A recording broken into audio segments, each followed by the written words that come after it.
Hi guys, हमारे channel ज्ञान सागर में आपका स्वागत है। तो गाइस, लास्ट क्लास में मैंने आपको सेंट्रीपिटल फोर्स बताया था, सेंट्रीफ्यूगल फोर्स बताया था और एक आपको बताया था फ्रिक्शनल फोर्स। तो 3 प्रकार के मैंने आपको फोर्स बताए थे। तो दोस्तों, आज एक चर्चा करते हैं नए टॉपिक पे।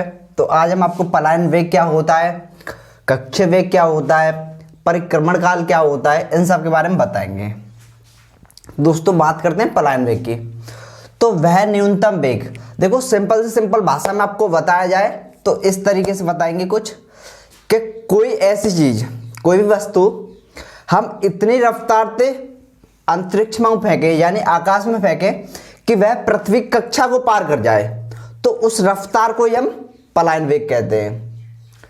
कोई भी चीज इतनी रफ्तार से हम आकाश या फिर अंतरिक्ष में फेंके कि वह अपनी पृथ्वी की कक्षा को पार कर जाए और वापस लौट के पृथ्वी पर न आए, वही होता है पलायन वेग। यह हर ग्रह का निश्चित होता है। जैसे हर ग्रह का गुरुत्वाकर्षण यानी ग्रेविटी निश्चित होती है, वैसे ही पलायन वेग निश्चित होता है। जैसे ही द्रव्यमान निश्चित होता है, जैसे ही कक्ष वेग निश्चित होता है। तो दोस्तों, इसी को मैं थोड़े और एक अच्छी सी भाषा में आपको बताऊं, लिखाऊं। तो स्टार्ट करते हैं। हालांकि समझ में आपको आ गया होगा कि कोई भी छोटी से छोटी या भारी से भारी कोई भी चीज उस रफ्तार से हम आकाश में अंतरिक्ष में फेंकें कि वह पृथ्वी कक्षा को पार कर जाए, यही होता है पलायन वेग।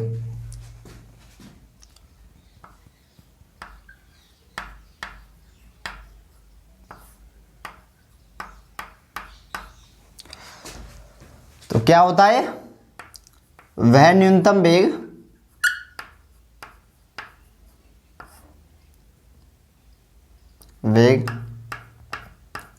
जिससे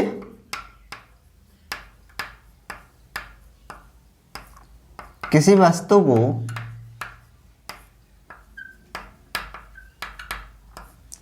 को फेंकने पर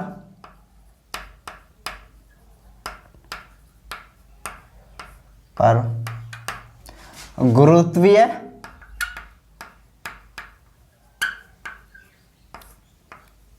क्षेत्र को पार कर जाए।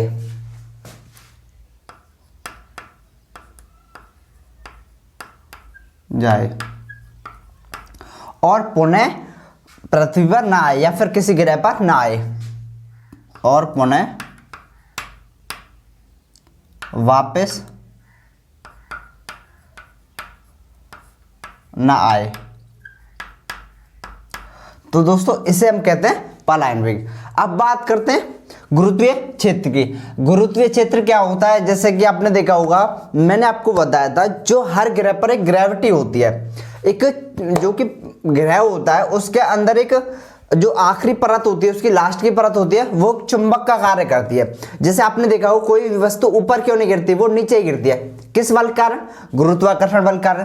तो वो ग्रेविटी होती है, वो हर ग्रह की निश्चित होती है। तो जहां तक वह ग्रेविटी कार्य करती है, यानी कि हर ग्रह की एक कक्षा होती है, उस कक्षा के अंदर वो ग्रेविटी कार्य करती है, तो उसे कहते हैं गुरुत्वीय क्षेत्र।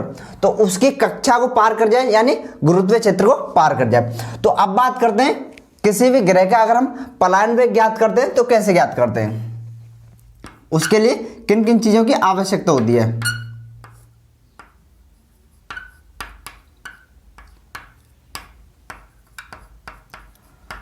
पलायन वेग,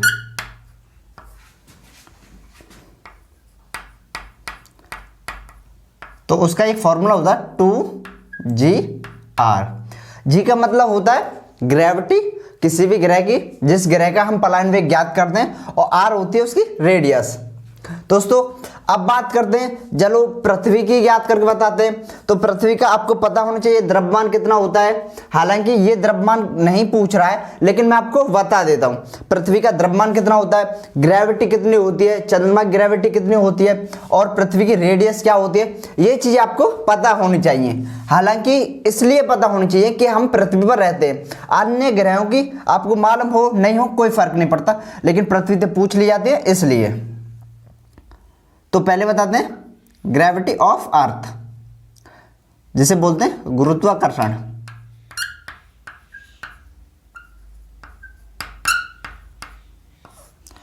तो वो होता है पृथ्वी का 9.8। तो अब बता देते हैं रेडियस ऑफ पृथ्वी, जिसे हम बोलते हैं त्रिज्या। तो वो होती है हमारी 6.4 इंटू 10⁶। इसी तरह बात करते हैं द्रव्यमान की, मास ऑफ अर्थ, जो पृथ्वी का जो द्रव्यमान होता है उसकी। तो वो होता हमारा 6 इंटू 10⁻24 kg। ये दोस्तों कुछ चीज़ें ऐसी हैं जो कि आपको पता होनी चाहिए, हालांकि अक्सर करके पूछ ली जाती है ये सब बातें। तो चलिए अब बात करते हैं इसका वेग ज्ञात करते हैं, वेग ऑफ अर्थ। तो इसका देखो क्या फॉर्मूला, जैसे मैंने आपको बताया था 2, और जी का मान आपको बताया, ग्रेविटी कितनी होती है पृथ्वी की 9.8।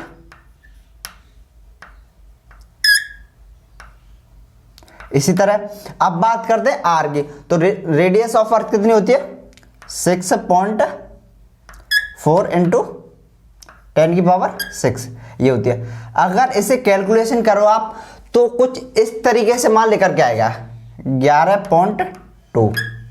तो दोस्तों पृथ्वी का जो पलायन वेग होता है वो होता है 11.2 किलोमीटर पर सेकंड। ये पृथ्वी का पलायन वेग होता है, जो कि मैंने आपको यहीं पे बता दिया, आप ऐसे समझ सकते हो वेग ऑफ अर्थ।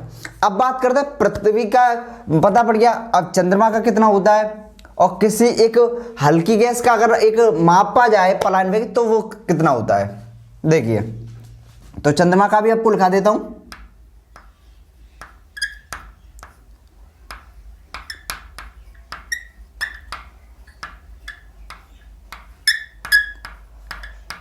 तो दोस्तों चंद्रमा का पलायन वेग होता है हमारा 2.46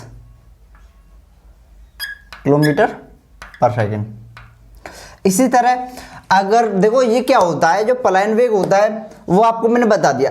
अब बात कर दें किसी भी जो गैसें पाई जाती है, काफी गैस पाई जाती है, जो सबसे हल्की गैस होती है उसका जो वेग होता है वो कितना होता है।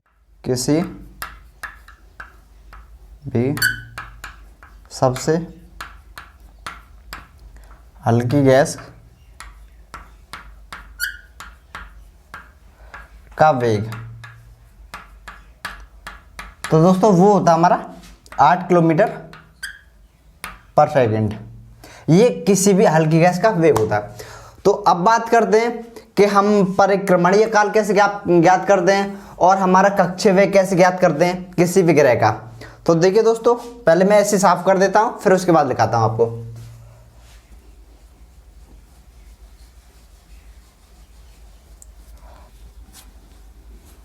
हाँ दोस्तों अब बात करते हैं किसी भी ग्रह का आपको या उपग्रह का कक्षीय वेग या परिक्रमण ज्ञात करना हो तो उसका फॉर्मूला क्या होता है। देखिए किसी उपग्रह का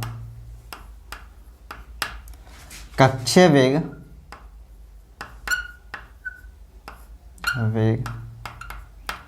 व परिक्रमण काल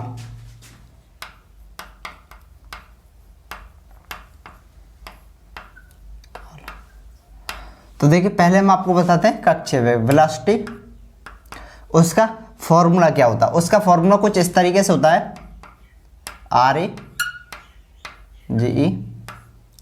RE प्लस H, ये इसका फॉर्मूला होता है। अगर आपको उसका कक्षीय वेग कुछ इस तरीके का वेग होता है, जैसे ये ग्रह होता है और ग्रह के चारों ओर परिक्रमा कौन करता है, कक्षीय वेग। तो क्या होता है उसकी जो कक्षा के किनारे किनारे परिक्रमा करता है उसे बोलते हैं कक्षीय वेग। अब बात करते हैं परिक्रमण काल कि इस कक्षीय वेग को यानी इस परिक्रमा को पूरा करने में जितना समय लगता है उसे बोलते हैं परिक्रमण काल।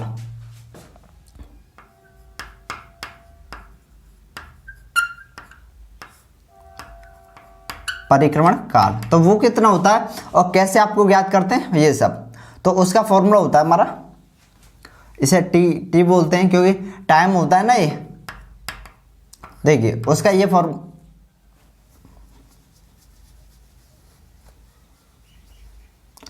ये थोड़ा पोस्टर में नहीं होता है। देखिए उसका फॉर्मूला कुछ इस तरीके होता है 2 पाई RE प्लस एच होती है इसकी हाइट 3/2 अपॉन में RE रूट में GE का मतलब होता है ग्रेविटी ऑफ अर्थ। तो ये इसका फॉर्मूला होता है अगर आपको परिक्रमण काल ज्ञात करना हो तो। अब बात करते हैं इससे जुड़े हुए कुछ पॉइंटों को, जैसे कि किसी भी उपग्रह का कक्षीय वेग और परिक्रमण काल ग्रह के द्रव्यमान पर निर्भर नहीं रहता है। किसी भी उपग्रह का कक्षीय वेग व परिक्रमण काल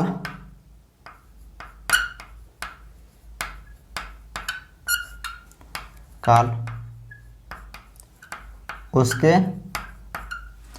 द्रव्यमान पर निर्भर नहीं रहता है।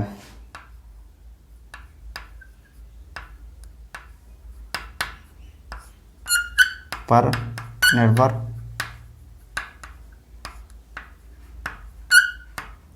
नहीं रहता है। तो अब बात करते हैं दोस्तों, अगर हम पृथ्वी के किसी भी जैसे चारों ओर अगर कोई ग्रह स्थापित कर दें या उपग्रह स्थापित कर दें, उपग्रह यानी कि जो हम मानव निर्मित उपग्रह होता है जिसे बोलते हैं कृत्रिम उपग्रह, जिससे कि क्या होता है हम पृथ्वी के चारों ओर वह परिक्रमा करता रहेगा और उसके चारों ओर क्या चल रहा है, कैसी कंडीशन है, यानी पूरी भू की जानकारी देता रहेगा। यानी क्या चल रहा है, कहीं पे बाढ़ आ रही है, कहीं पे मौसम से संबंधित कोई भी सूचना होती है, उनकी जानकारी देने के लिए पृथ्वी के चारों ओर ग्रह स्थापित कर दें तो उसका जो काल कितना होता है और उसका कक्षीय वेग क्या होता है ये सब बताएंगे। पृथ्वी के चारों ओर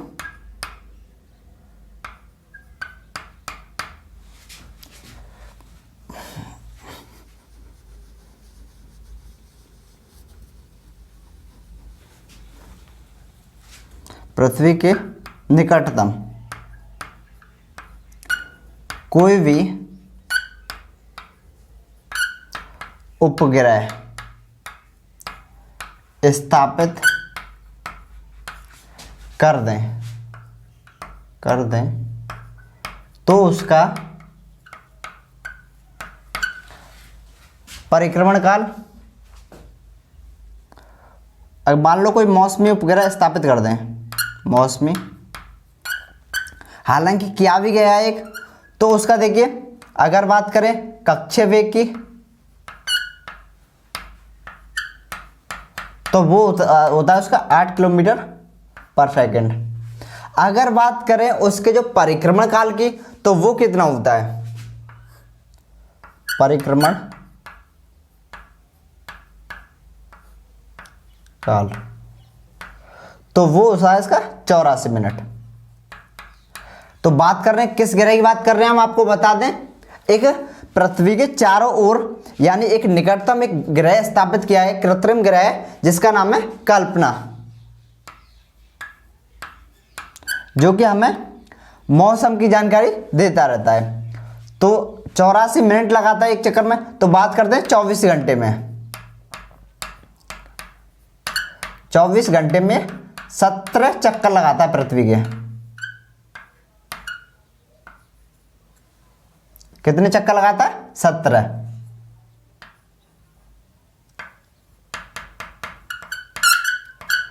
तो दोस्तों आज हमने पलायन वेग और कक्षीय वेग से संबंधित थोड़ी सी आपको जानकारी दे दी है, तो उम्मीद करेंगे आपको अच्छी लगी होगी और अगली वीडियो में इससे कुछ बेहतर टॉपिक लेके आएंगे आपके लिए जो कि इम्पोर्टेंटली हो। तो चलते हैं, अगली वीडियो में फिर मिलते हैं आपसे। धन्यवाद।